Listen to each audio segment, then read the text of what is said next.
And here it is. One that I made yesterday. And as you can see, it grew. I took it out of the fridge about an hour, 2 hours ago, so that I like it to work not cold when we do doubles. So just take it out.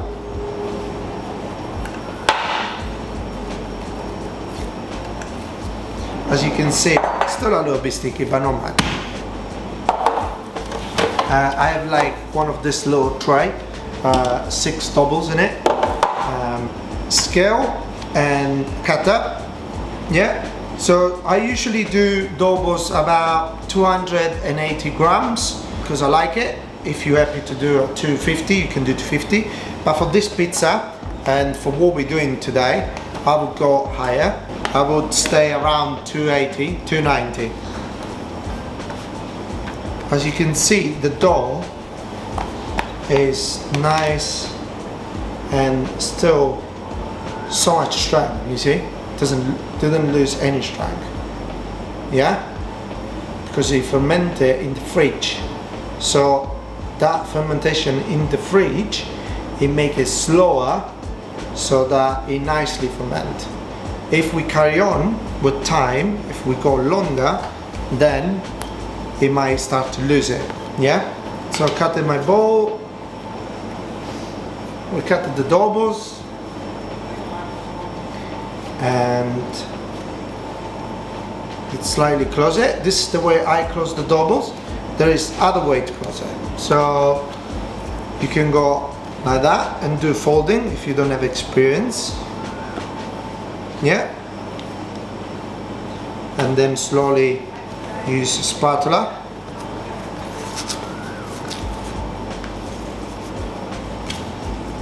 Right, make sure you do this pinch before to go in the tray, yeah? Right, so I'm gonna carry on close it. I always do. About 17 years now, sorry. And every time you finish the doubles, before to go in the tray, yeah? Remember to have that extra pinch in the bottom, yeah? Any type of closing you do, it's important that it's pinched and that is nice and homogeneous on top. Yeah? Sticky, but still not that hard to work. Ready to go? What we're doing with them, we can leave it outside if we want to use it like in, I don't know, 6 hours. If we want to use them in the day, we can, but you need to make sure that when it is gonna ferment it at room temperature, at one point they're gonna need to go in the fridge a little bit. If not, they're gonna overproof and it's gonna be hard to work with. Okay? So what I usually do is I leave it outside, or they can go back in the fridge and ferment in the fridge and use it the day after. So this doubles now at 6 hours, 6 hours and a half, and I put in the fridge for like half an hour just to cool it down a little bit. If not, they would be too warm and would carry on pushing the doubles and ferment and become bigger and might explode, and hard to work as well. Now, as you can see, it's slightly sticky, yeah, but not that sticky, not that much sticky for the amount of for the hydration that the store has. Okay. So what we're gonna do? We're gonna go to the tasting. Let's make a pizza. Here we have semolina rimacinata Casillo, always and just Casillo. I don't know if I say it, but I'm actually I'm the first technical chef ambassador for Casillo in UK. I actually forgot to say that. Take the doubles. This is gonna be quite soft now. On the semolina, and we're going to our shaping. So shaping a Contemporanea pizza, you want to leave a nice crust all the way around. Okay? To leave that, what you want to do, first of all, make sure the doubles is round. If it's not round, adjust it. Okay? Don't worry on the excess of the semolina, then we can take it after. Right? And to leave a nice crust, how we're going to press and move that CO2 that is all the air that is inside the dough from when it carry on fermented, no? So we want to move that in the crust, and instead of going with the hand, never go like that, yeah? Never go straight in. Use this part of the finger and slowly push, right? First push to leave the crust, and then 1, 2, 3, and I'll leave a big crust, yeah? If you don't want a big crust, you can go all over, but it would not be a Neapolitan Contemporanea, isn't it? Right? So now, when we made sure that we did our crust, what would be the next step? Put it up, remove all the semolina in excess, yeah? And there is different way of shaping for this pizza or any pizza. So the one that is less an expert, close fists, you put it just under here where is the crust, and then slowly turn it so that you can open it, yeah? If you're more expert, you can do the slap. We're gonna might show you on the next video. And if you don't want crust, obviously you can go all over. Tomato sauce, this is pelati that I crushed. I actually crushed by hand today. Much better. I didn't have the mullen to do them.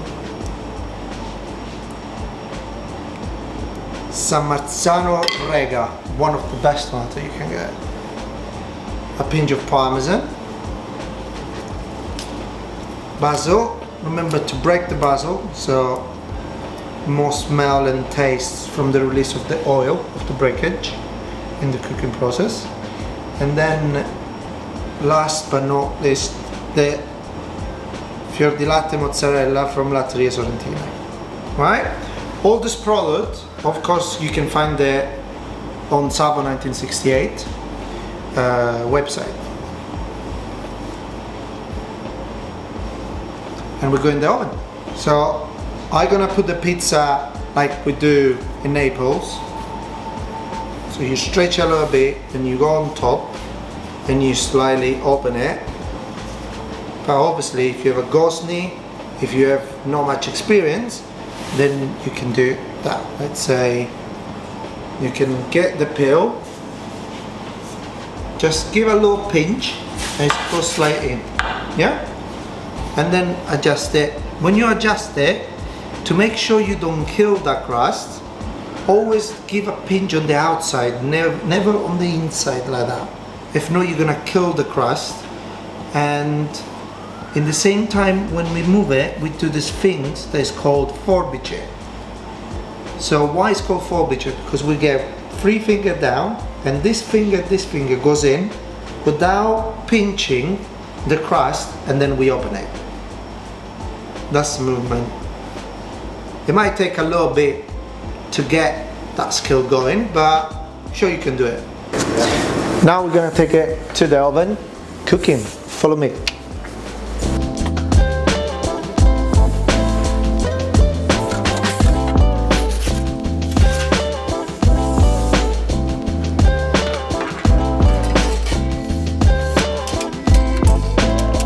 We're cooking in a wood oven today. As you can see, the pizza is nice and rising. You can see the crust. So the temperature of the oven is about 400 degrees, but for this kind of pizza, you want to be like around 380, 400, all right? To make sure that it's cooked perfectly. If not, because of the hydration, then it might happen that the crust is not perfectly cooked. But to fix that, if the oven is a little bit too stronger or is too high, then what you do is you keep it at the mouth of the oven and let it dry a little bit, finish to cook slowly, yeah?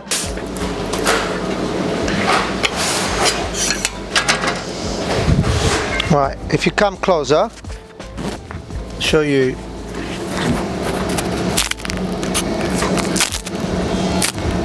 Need that.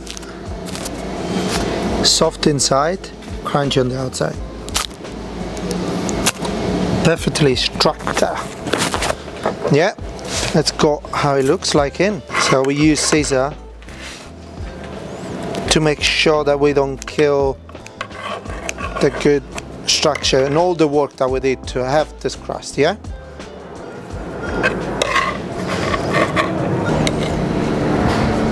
Can you see all the structure inside? How open is it?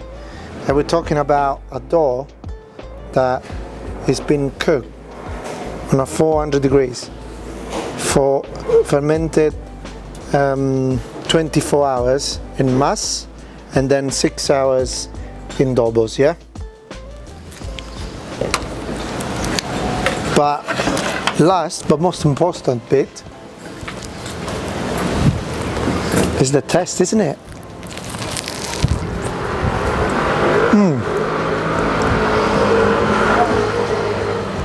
Mamma mia.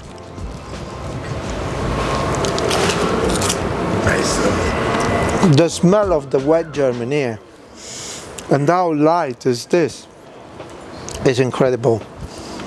This flour really does the trick. Amazing.